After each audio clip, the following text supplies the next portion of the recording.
Bismillahirrahmanirrahim. Assalamualaikum warahmatullahi wabarakatuh.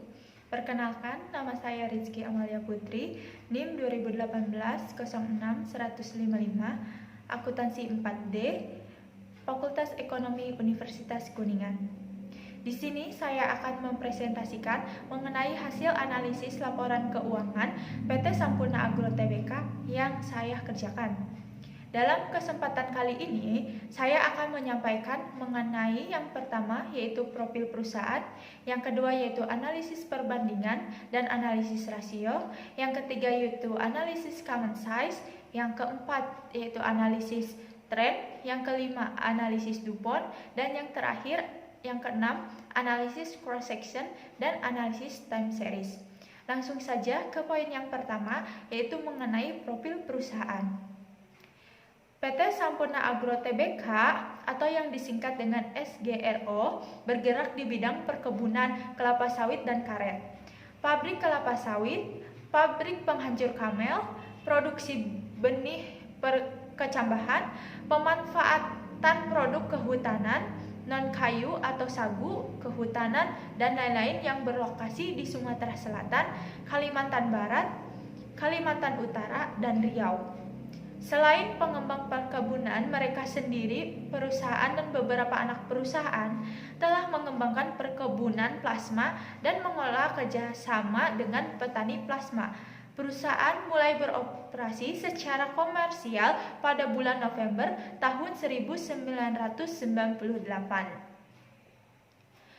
Selanjutnya, yaitu saya akan menjelaskan mengenai analisis perbandingan dan analisis rasio.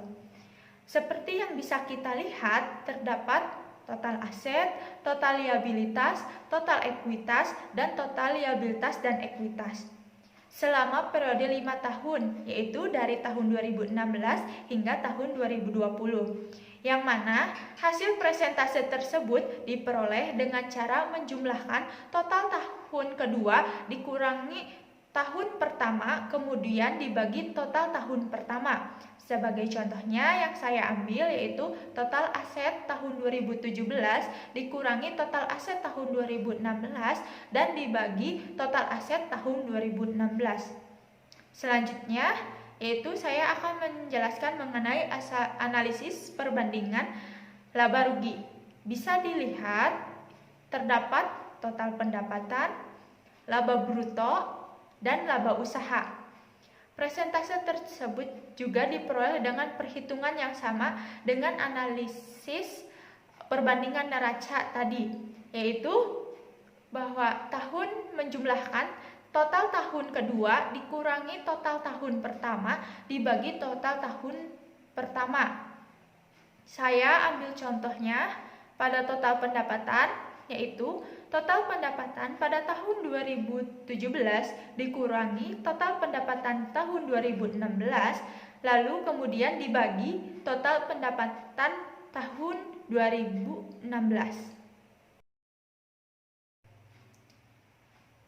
Selanjutnya, di sini saya akan menjelaskan mengenai analisis rasio. Yang pertama yaitu analisis rasio likuiditas yang terdiri dari current ratio yang bisa dihitung dengan menjumlahkan total aktiva lancar dibagi hutang, kemudian dibandingkan dengan rasio industri dari masing-masing perusahaan tersebut.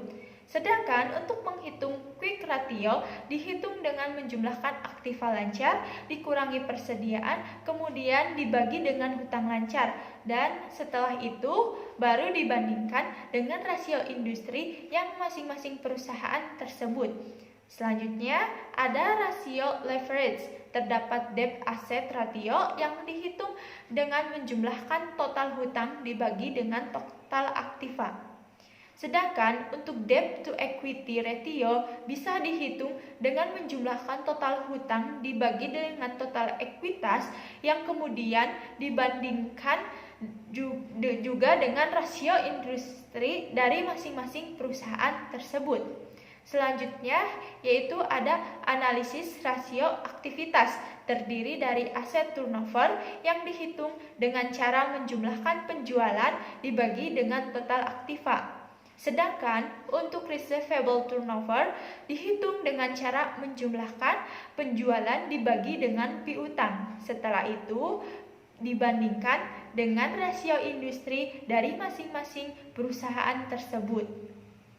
Selanjutnya yaitu terdapat analisis rasio profitabilitas, terdapat gross profit margin dan return of equity, di mana untuk menghitung gross profit margin dihitung dengan cara menjumlahkan laba kotor dibagi dengan penjualan, sedangkan untuk return of equity dihitung dengan menjumlahkan earning after tax dibagi dengan modal sendiri lalu dikalikan 100%. Setelah itu dibandingkan dengan rasio industri dari masing-masing perusahaan tersebut.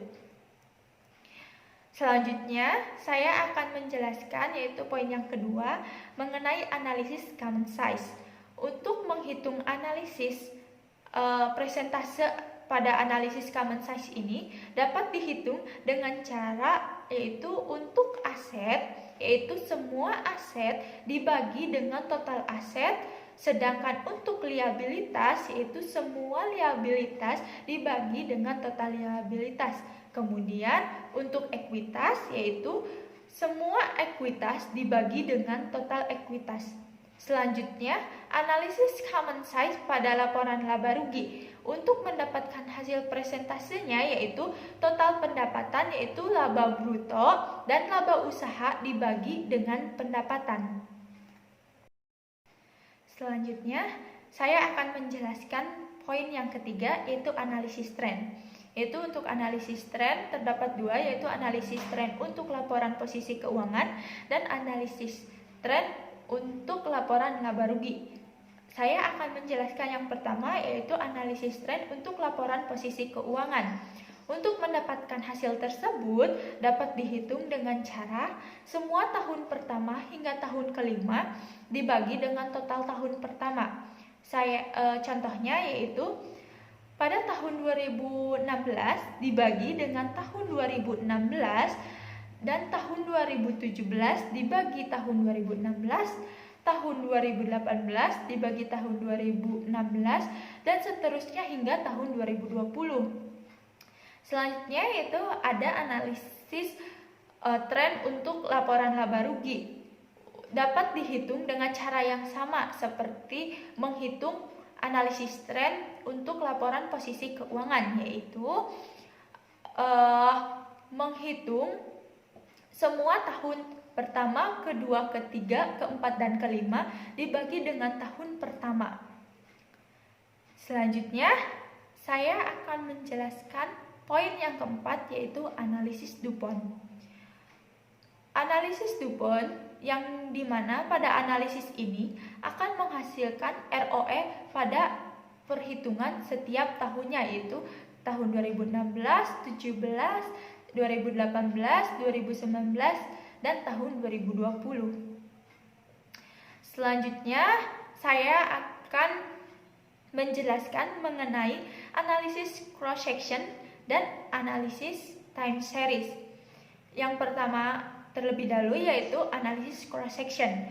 Untuk rata-rata aritmatikanya dihitung dengan cara ROA tahun pertama hingga tahun kelima dibagi dengan 5 tahun karena periode tahunnya yaitu dari tahun 2016 hingga tahun 2020 yaitu sebanyak 5 tahun.